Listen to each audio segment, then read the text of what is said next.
هم بخير، نتوما لاباس. هذه واحد الرسالة للإخوة الجزائريين، ما تيقوش الكراغيل دابا.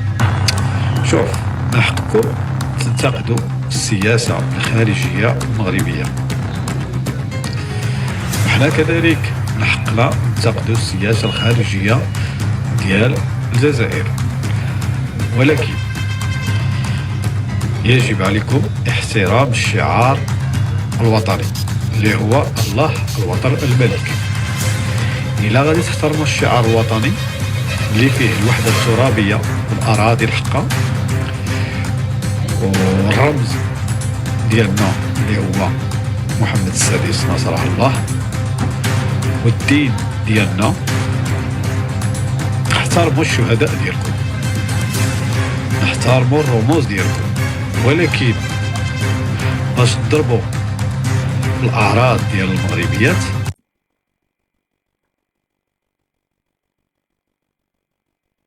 راه ما غادي نحترموا لا شهداء وغادي نسبوه.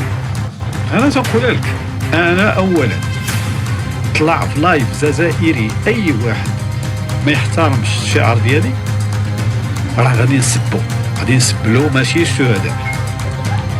الا كانوا عندكم الشهداء عزاز احترموا الشعار ديالنا ونتقدوا السياسة الخارجية ديالنا، وحنا ننتقدوا السياسة الخارجية ديالكم، والسياسة الداخلية ديالكم دبروا راسكم معها.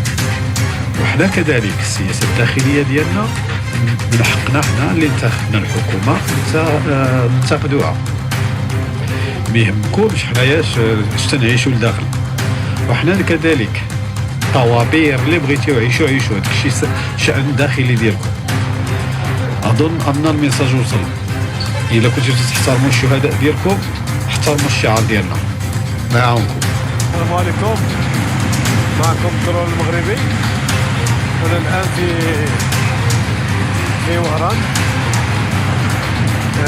عاد نزلت دابا، مشيت للجزائر وراني حسنت بالحياة باش ما يعرفونيش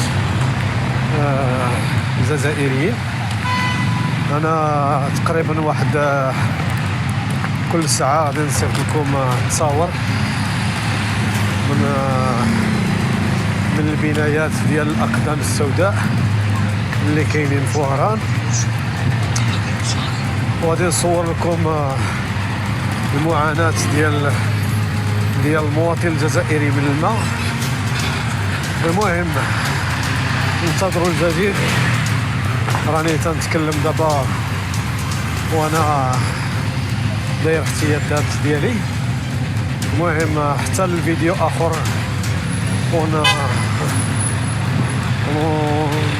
ونرسل لكم جميع التقارير على بوكستان. يلا السلام عليكم.